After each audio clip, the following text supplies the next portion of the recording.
Every journey has a moment where it could have gone either way, where the dream is real enough to keep you moving, but the reality is uncomfortable enough to make you question everything.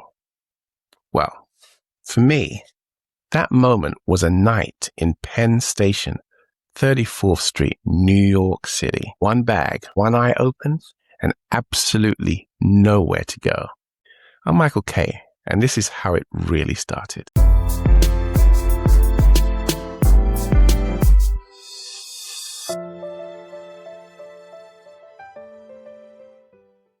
So I got on a plane to America with a Sony music publishing deal in my pocket and a lot of optimism in my chest. And my first stop was New York. New York. 550 Madison Avenue, to be exact. The Sony building. It's one of those addresses that just sounds like the music industry. So I went in, introduced myself to the team. And almost immediately, I connected with this dynamic young woman called Suzette. Now, Suzette must have been all of 23 years old, and she was already moving like someone who knew exactly where she was going. She was young, she was African American, and she had a great position at the company. And after what I'd just gone through in the UK, I was very impressed with the amount of autonomy that she had and the energy and decisiveness that she seemed to go about her job. She was sharp, she was warm, and she was dedicated. Just a real breath of fresh air for me, and we hit it off immediately.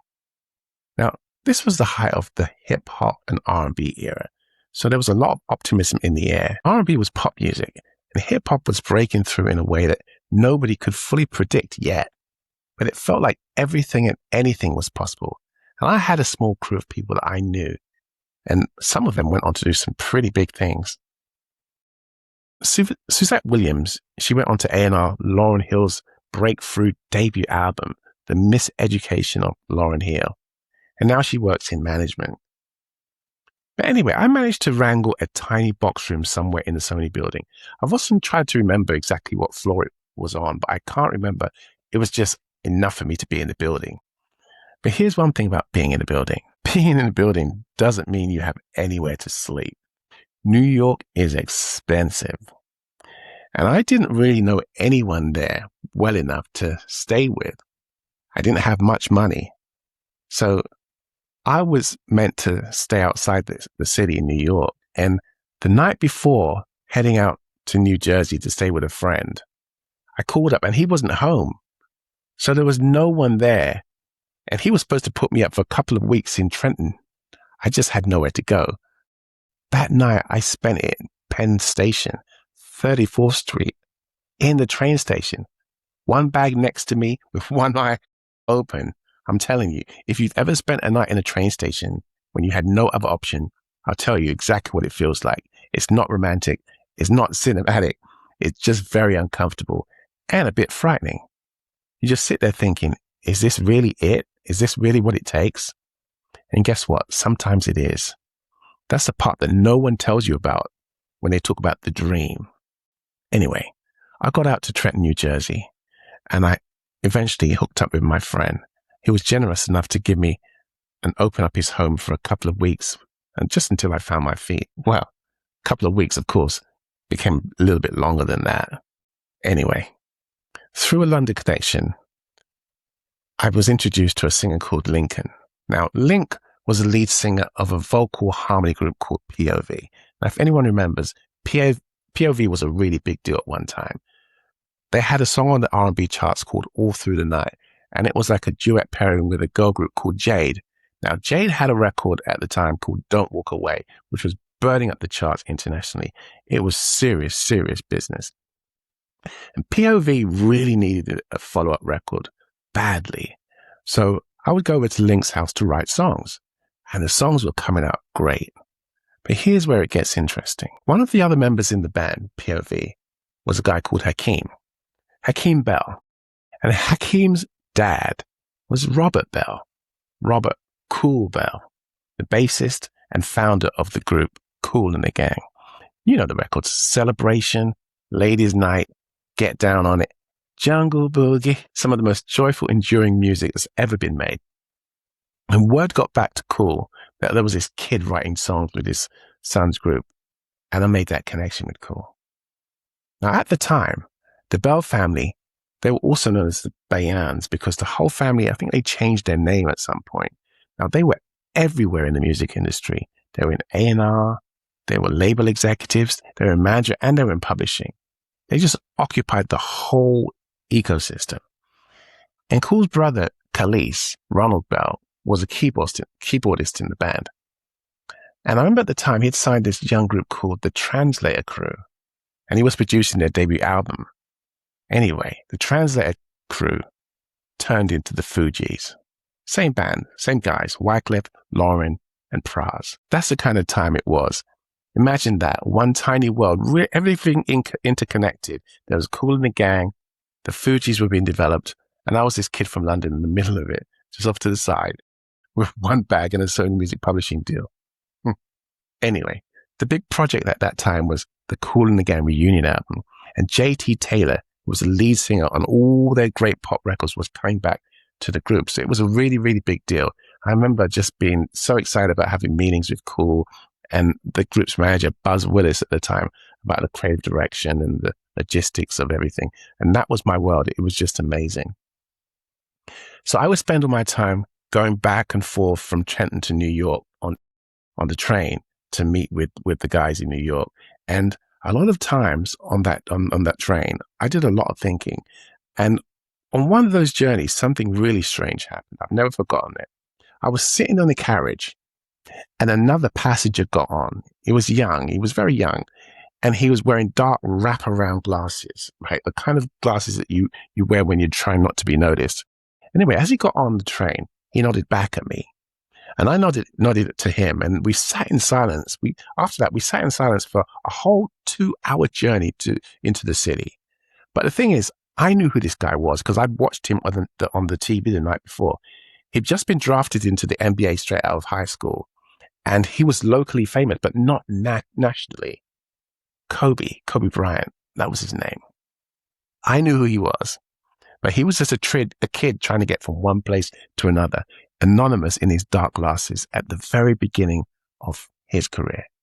We never spoke. We just nodded to each other. Two young men on a train, both of us at the start of something, neither of us quite knowing what would happen in the future. I sometimes think about that journey. Anyway, my time at my friend's house was running out.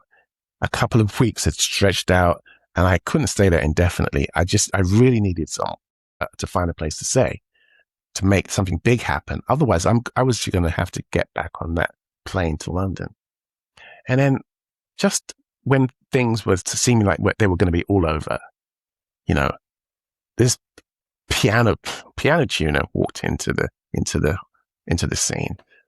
So you see, Link's father had an amazing piano. He was a jazz pianist, and this guy called John used to come over and tune his piano as part of his own piano tuning business. So on that particular day, as John was working, he heard the songs coming out of the session that we were in the next room. Now, Link was singing, and he was singing the songs I had written.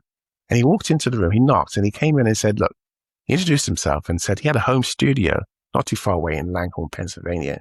And he invited me to come over. And eventually I did. You see, John had a ranch that had been left to him by his father.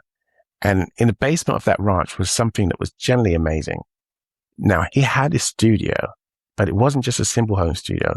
This was a purpose-built recording space with a Neumann U87 microphone, a real mixing desk, separate recording booth, and at the center of it, this amazing, beautiful grand piano made by a company called Young Chang.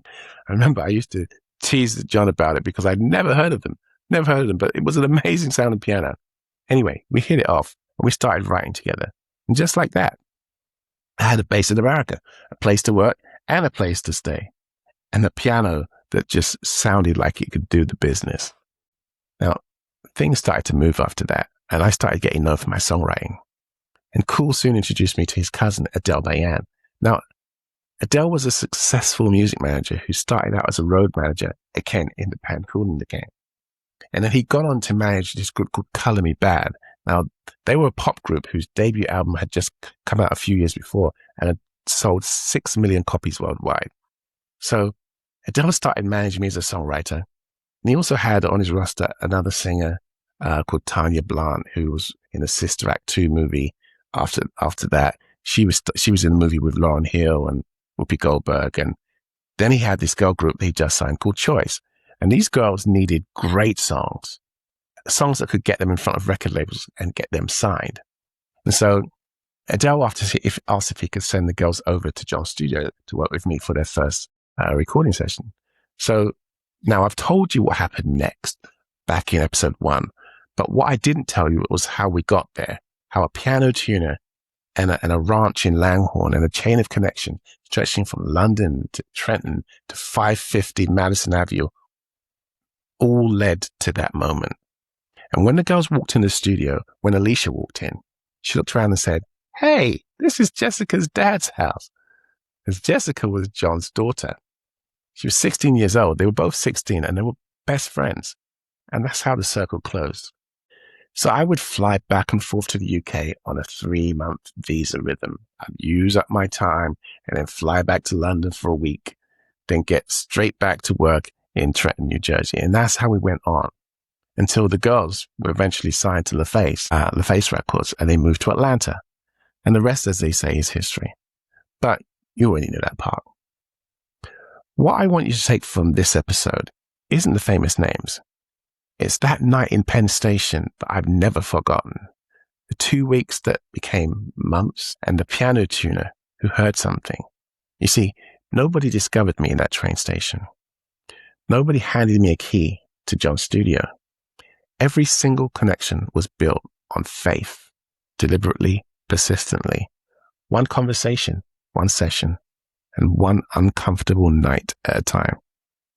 That's how it works. That's how it always works. I'm Michael K, and this is Built, Not Discovered. I'll see you next week.